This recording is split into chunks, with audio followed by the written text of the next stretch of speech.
The Mattachine Review. Well, this was a society that, it created itself in 1950, but this was its like periodical from May 1959. Yeah, because the Mattachine Society, well, it was an organization for gay men. So when the Charlie Kirk, who I believe he was a closeted homosexual, I do.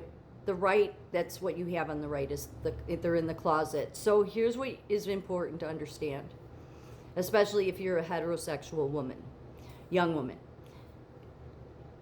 If any man is saying that you should submit to your husband, closeted homosexual. Heterosexual men don't say that. They don't, because they don't even think about it. But the gay community has been known for being covert because, they had to protect themselves. Yeah, many different, even going back to 1924, having organizations of homosexuals.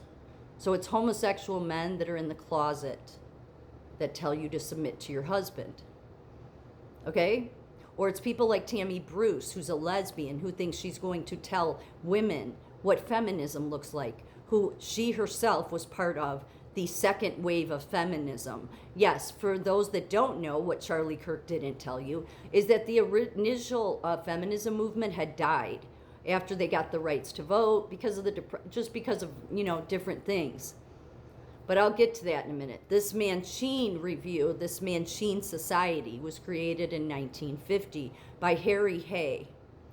In 1948, he was at some party and he was starting to get the idea for this special club, let's say, of homosexual men and their rights, and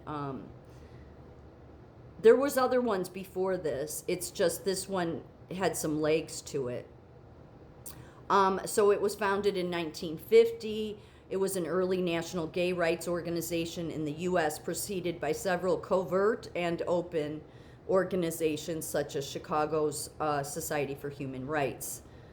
Communist and labor activist Harry Hay formed the group with a collection of male friends in Los Angeles to protect and improve rights of gay men.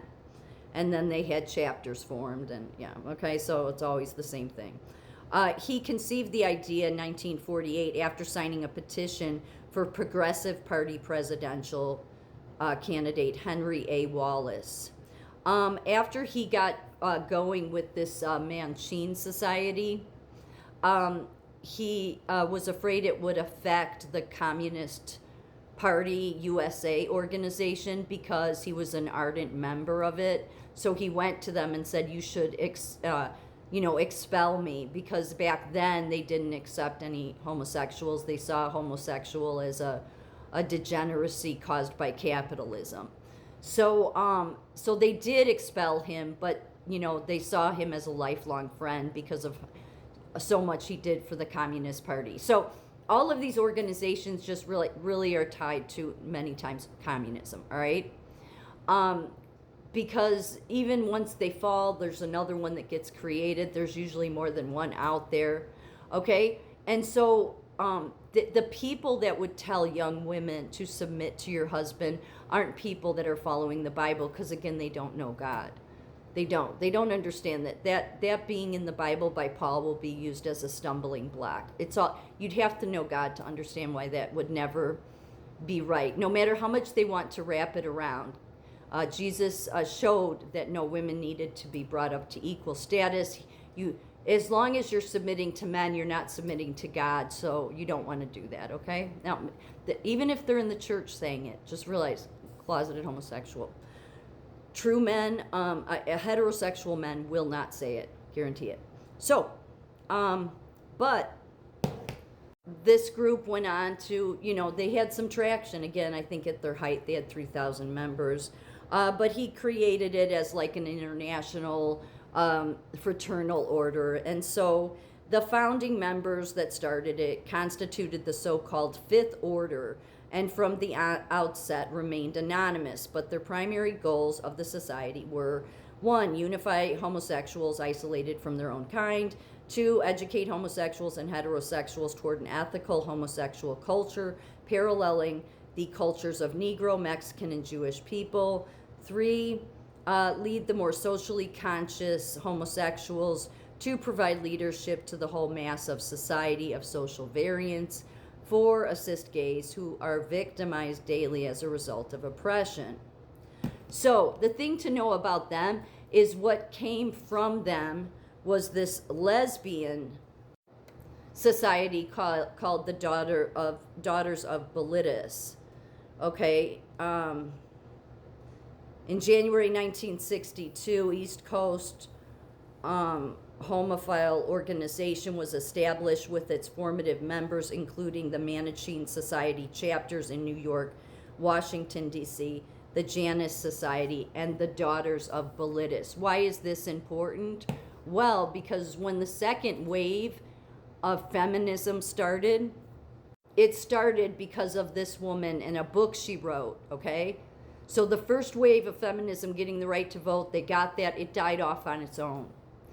But then she wrote this book, this woman, she wasn't a lesbian, but she wrote this book about feminism mystique.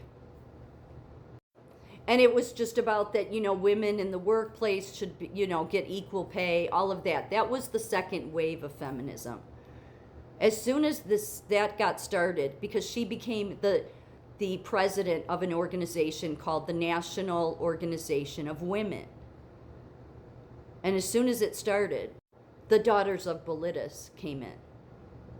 Again, they came from the Mattachine Society because of all of its chapters.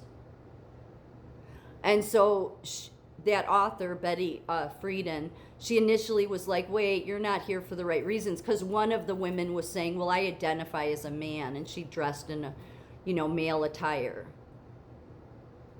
So that's how they do. You see what I'm saying? So when all the stuff Charlie Kirk didn't tell you, but wanted to blame women for him not having masculinity. Well, he didn't, because he was a closeted homosexual. I mean, do you see any masculinity from the people on the right? I don't. Not men. The politicians, no. They try to play it off, but you can kind of tell. So whenever you have anybody, even if they're not a politician, I don't care who they are, if they're Doug Wilson, these church leaders, any of them, even if they're women saying it, okay? Tammy Bruce, yeah. Like the feminist Tammy Bruce should be telling people what feminism 2.0 looks like. That just tells you everybody at PragerU is likely in the closet, okay? Seriously. Because there's a lot more of this than you think. So this came from the men, the male homosexuals, that sent it to infiltrate the second wave of feminism, okay? Great way to keep heterosexual women and heterosexual men hating on each other. I mean, it serves them. It's exactly what's been going on. And Charlie Kirk was a big, right in the center of all of it, starting it. So just remember that. Any man that says, and even if you think they're married with all these kids, no, they're closeted homosexuals. There's a lot of them. This group, they especially know how to do this. Because, they used to have to stay hidden because of our rights. The thing is about all this identity stuff is like, who runs around? Like, heterosexuals don't have a pride parade. Like, it's something personal. That's what I've never understood about it. It's like, no, you must affirm us, you must identify us, you must accept us. Nobody has to accept anybody. It's just that simple. But what they do is they've gotten control of both sides. They have control of both sides of the party. I mean, I think people have known, right, for the past few years that they're like the biggest funders of so many lobbying groups. Yeah. So even Republican gay women, okay, have the organization, the Log Cabin Republicans. Like, I think Tammy Bruce is part of this. Yeah, they support Trump. They've done some, supporting of fundraising for Melania Trump. So just realize you're not going to have any party if you're a heterosexual and they'll protect you if you're a biological woman. But really, both parties who they support is all of this because of all the money they get in support from these groups. And this was Mattachine Society back in the day. One of the things they had put out is this. all that different than this? No.